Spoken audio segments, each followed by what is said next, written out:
Ahlan wa sahlan. Welcome to the Oriental Café, a podcast where we will sit at the same table to explore the fascinating worlds of Egyptian dance, personal empowerment, and halas, life. I'm your host, Joana Saahirah, world-renowned Oriental dancer, teacher, choreographer, and author, the creator of the pioneering Joana Saahirah's World and Joana Saahirah's Online Dance School.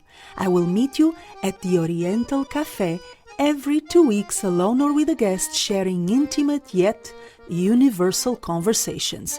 In agreement or disagreement, we will create bridges and inspire each other, because the world is only one, and so is our human soul. Ready to fall in love? Yalla bina!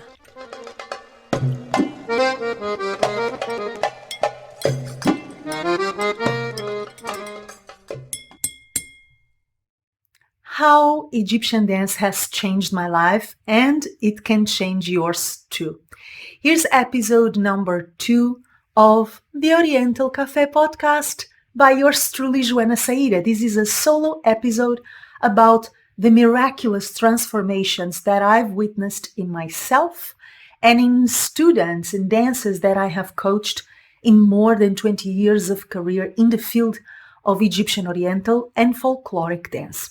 Before I share these amazing transformations that you're either going through or you can go through if you too fall in love with Egyptian dance, which I hope you will, let me invite you to join our podcast newsletter if you want to be notified of upcoming episodes with me, solo, or with fabulous guests that we have lined up. And if you want to receive news, gifts, and exclusive content I only share inside our podcast newsletter. You're going to find the link to that newsletter and the link to the newsletter of Joana Saahirah's World and School as well in the description box below the video on YouTube, or in the show notes if you are listening to this episode in the podcast audio platforms. Now that we got that out of the way, let's go into it directly. How has my life been transformed by Egyptian dance? First things first, I went from a shy, insecure person to a confident, fierce young woman that knew she could be herself, she could express herself, and she could materialize whatever she put her mind or heart and her work into. Absolute self-confidence. I'm not saying I'm never insecure. I'm not saying that all my demons and darkness were erased. Thank God they weren't. That's what makes us human. But the drastic change between my shyness, my deep insecurity, and what became a self-confidence that allowed me to do everything I wanted in my life and to materialize dreams others told me were impossible, came from Egyptian dance. And I was not the only one to notice it. At the time, I was still studying to be an actress at the Conservatoire of Theater and Cinema. And I remember my colleagues, my friends telling me, Joana, what happened? Did you go to an ayahuasca session? Did you have a dream where you met an angel? I mean, what happened? You are a different person. You are shining. There is a light in you. There is a strength in you that was not there before. So this was not a subtle change. It was not gradual. It was not soft. It was drastic, violent, and very fast.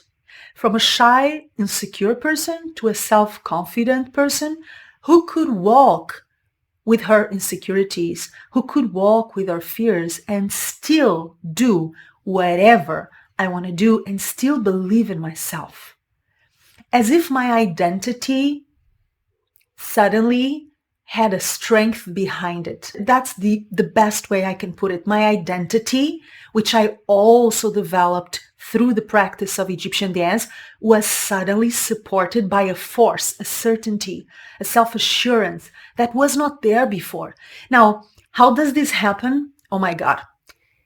More than 20 years of experience in this field allow me to tell you how this happens. how and why Egyptian dance makes you confident, how and why Egyptian dance develops your identity, but we don't have time for it today. So I'm just gonna assure you from direct experience that Egyptian dance does build your identity and does build your confidence, even if you're coming, like myself, from a very shy, insecure place, okay? I was the kind of person who did not want to be seen. I wanted to be invisible. I was afraid of being criticized, of being judged. I was even afraid to open my mouth in school, okay? That's how deep my insecurity was. And then, ta-da, I'm here. I'm not afraid. I am not afraid of being who I am, doing what I want to do, and expressing my soul. And I have to thank Egyptian dance for that, okay? So that's the first thing. The second thing that comes to mind, and notice that I'm recording this episode without notes, without a script.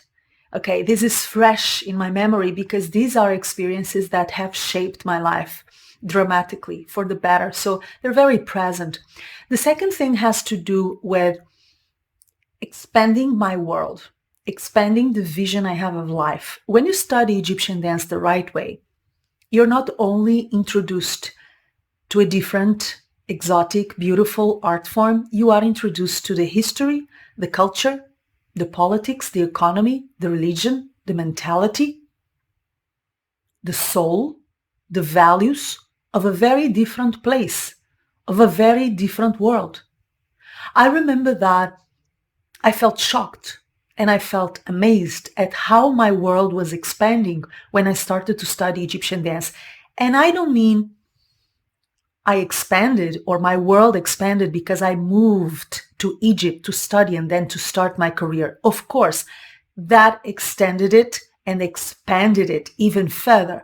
But that's not what I'm talking about. I'm talking about as a student, before I moved to Egypt, before I started to perform in Cairo, as a student, I was already enjoying an expansion, overwhelming growth of my worldview. I got in contact with different human values, different way of living life, of seeing life, different way of feeling, different way of thinking. I got in contact with a society which is not perfect because there are no perfect societies as far as I'm concerned. And if you know of any perfect society, please let me know. Drop a comment. If you're watching this episode on my YouTube channel, I would love to know.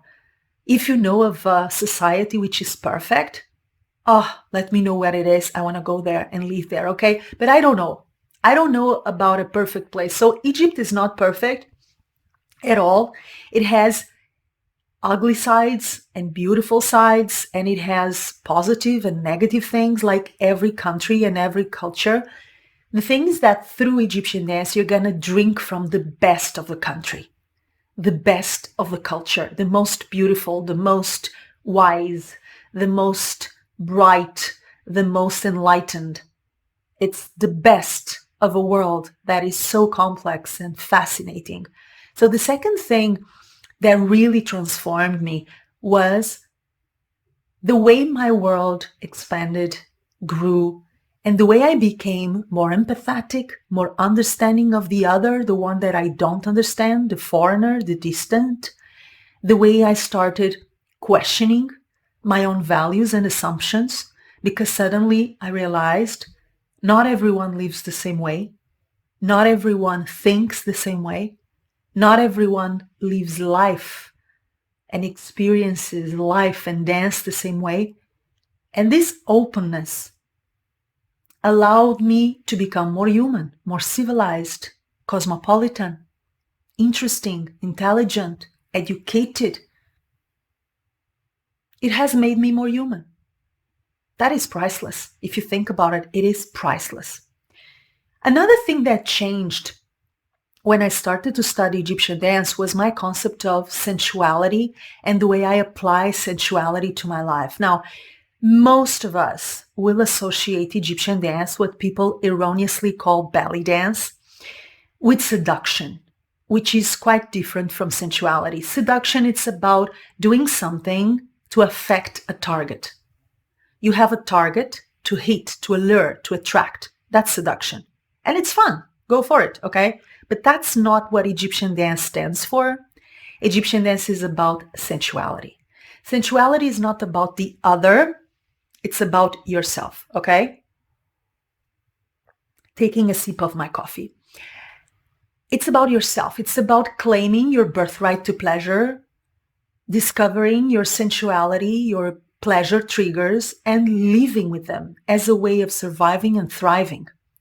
Sensuality, according to Egyptian dance, it's about knowing that you're worthy of pleasure and not being afraid to claim it and to experience it.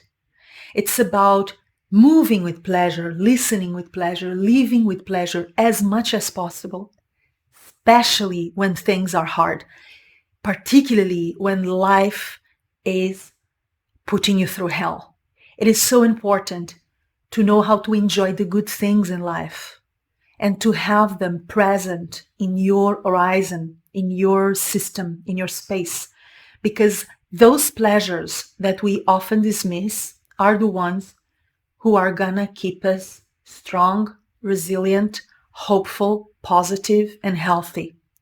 So sensuality is not seduction. I learned that thanks to Egyptian dance, and sensuality is survival and thriving.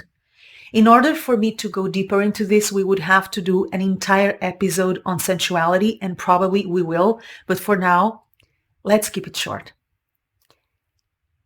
A new concept of sensuality and the practice of sensuality the right way was another pearl, another gift I gained from Egyptian dance. Last but not least, body acceptance and love. A big one, especially for women. I was a teenager, typical in many ways. I had body issues. I went through a phase of anorexia.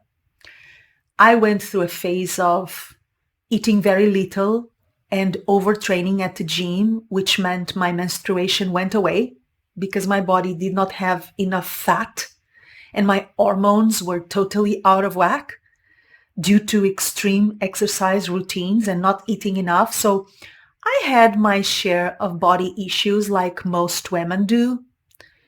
When I started to study Egyptian dance, I finally understood that I don't have to look like anyone else. And I can and probably should embrace my body as it is and take care of it for the miraculous, beautiful machine that it is. My body allows me to move, allows me to live, allows me to dance, to experience life. It is healthy, it's strong, it's creative. Who gives a damn about if it looks like that or if it looks like this, if it's like the trendy image of whatever you think you should be looking at? Who cares? Well, most of us do care. But when I started to study Egyptian dance, and again, there is a reason why Egyptian dance has this effect on people, okay? And by now I know what it works and why it works and how it works. But again, that's a subject for another episode because it's a wide, deep subject.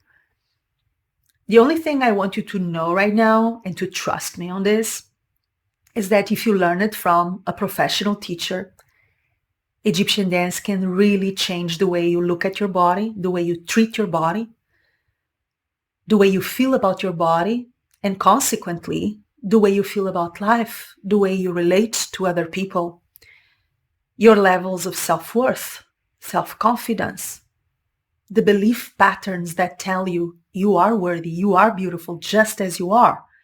And actually believe in these things, have them in your core, independently of what the world tells you. You should look like this, you should look like that, you should behave like this. You're too fat, you're too thin, you're too tall, you're too short. Oh, to hell with it. Really? To hell with it. Life is too short and my body does its job really fine.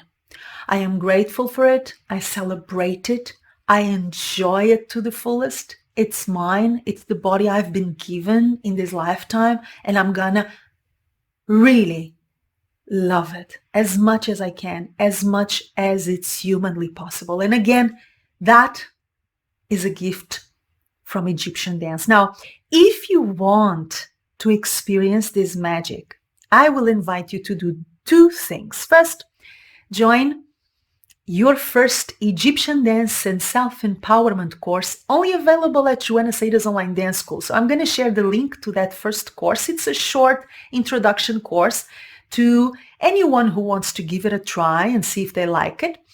And I'm going to share the link in the notes of the show if you are listening to this episode in the audio format, or in the description box below this video on YouTube. And I'm also going to share the link to the courses we have available at Joana Saahirah's online dance school if you are already practicing Egyptian dance and if you would like to study with me, with particular attention to the next edition of Joana Saahirah's signature course, Authentic Egyptian Dance and Self-Empowerment from the ABC to Mastery.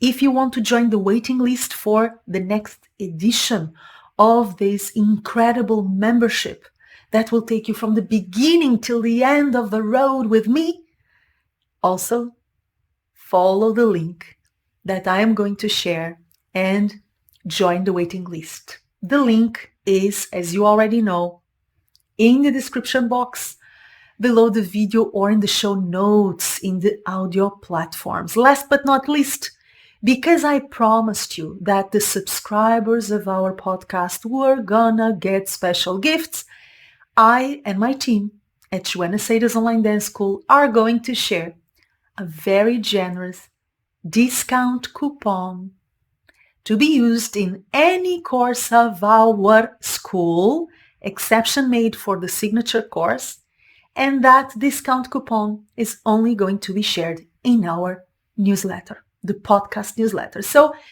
I am going to say goodbye, tell you to join me very soon at episode number 3 with a very special guest, and I'm going to invite you to check all the links and beautiful bonus resources that we are going to share either in the description box below this video or in the show notes. Yes, you're going to check all those beautiful links and bonus resources that I'm sharing with everyone about Egyptian dance and self-empowerment. You are going to love them. See you soon. Join you for coffee very, very soon at the Oriental Café podcast. Until then, receive my love and my usual kiss. Mwah.